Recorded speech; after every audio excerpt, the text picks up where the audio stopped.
Alright guys, so I just wanted to share a little fix that I had with you guys. You can tell me, what your thoughts are. I know some people out there are using glue at this point, so I think this is a little better than that. So a lot of people out there, obviously, this is a popular little tiny cinewhoop right now. It's the Cinelog20 from GEPRC, and I do like this. I do like the cinewhoop. It's fun. It's fast, and it's great for getting like tight space, indoor cinematic type shots. But I do have one issue with it, and for me, that's been the strength of these prop guards.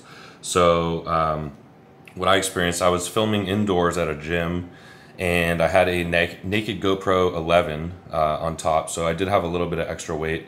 I had the 660 milliamp hour battery from GEPRC, and I took a spill, and it was on a padded gym floor.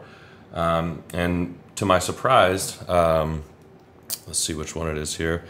I thought everything was all good. There was no way I thought something broke from such a small fall.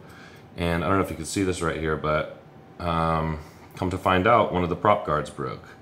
So, rather than ordering the same cheap prop guards from GEPRC and waiting weeks for them to arrive, I found a print file online, and I've kind of set out to fix this issue on my own. So we ran the print upright like this, and this is TPU here, and similar outcome. I gave this just a little bit of a squeeze, and this popped right off. So it's clearly a design flaw or something. It's just not a good design, but this one was completely useless to me. The next solution, sticking with TPU, so these are a little bit more strong. I'm giving them a little bit of a squeeze here. The other one would have already broken, the one that I just showed you. And so the difference of what we did here, rather than running the print upright like this,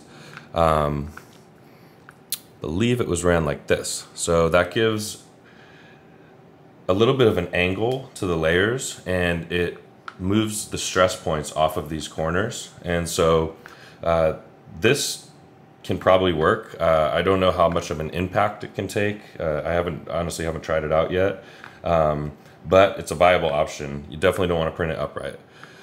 Third option here, what we did, we ran the same print, and this is in PLA. So this is a little bit softer, and it's more like a bumper. I've seen this used on other cinewhoops before, and it's never been an issue. I mean, unless you hit something really, really hard, obviously it could bend and hit the prop, but I think there's a higher likelihood of breaking the prop guard again rather than damaging a prop or damaging a motor or anything like that. So next up, I want to compare the weights of these three, just so we know. So this is the stock bumper guard that came with the Cinelog20. I got this registering at 7 grams. This isn't the best scale, but I'm not sure if you can read right here. So 7 grams, that's including the foam that connects these two together. I probably won't be keeping that. It's kind of unnecessary. So 7 grams there. Here is the TPU one that we printed, coming in at 10 grams, 10, 11. It's kind of teetering between 10 and 11. I got 11 earlier. We'll call it 11. And next is the soft, the PLA. So now this one's coming in at 11, 10. So we'll call it 10 grams, 10, 11 grams. We're talking about like a 6 to 7 gram increase. I'm not sure if that's a deal breaker for anybody out there, but I don't think it's going to make a whole heck of a lot of difference. And now let's get these swapped out. We'll see what we're looking at. And there you have it, guys. So got the prop guard switched out. Took like 10-15 minutes, and I do like the way these ones look. I think it's kind of a cool look for this thing. Definitely a much better design, and I'm not 100% sure whether I'm going to go with the soft bumpers. That's what I have on here now. Might go with the TPU. I'm really not 100%. I'm gonna have to fly it and kind of see what I think. But what I can tell you is it's definitely a much better design. And this one just needs to be make sure it's printed at an angle and not flat, so that way you don't have any weak spots in here. But yeah, I think it's a lot more practical, and I don't foresee there being any issues even with the soft one, as long as you fly this the way it's meant to be flown, like an indoor cinewhoop. You know, maybe if you take some hard crashes and you're trying to fly it like a freestyle drone, you might run into maybe some issues where, you know, you're jamming up the props or whatever. But I kind of wanted to just arm this thing real quick and make sure everything is spinning freely in here. Telemetry recovered. Make sure there's no issues. So here we go.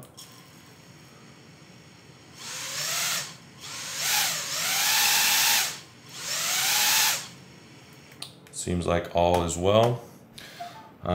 So yeah, I just wanted to share that with you guys. I had a couple people ask me when I posted a short. I heard someone say they were using glue. There was a whole forum out there. Somebody's using glue to fix the prop guards on these things. So I just kind of wanted to share what I was up to. If you have any better suggestions or better prints or anything you're working on, definitely let me know. I'm interested. Aside from that, this is a great drone though, and it serves a great purpose for me. If you guys found this video useful at all, I'd love it if you give me a follow, a subscribe, maybe just like this video. Let's go.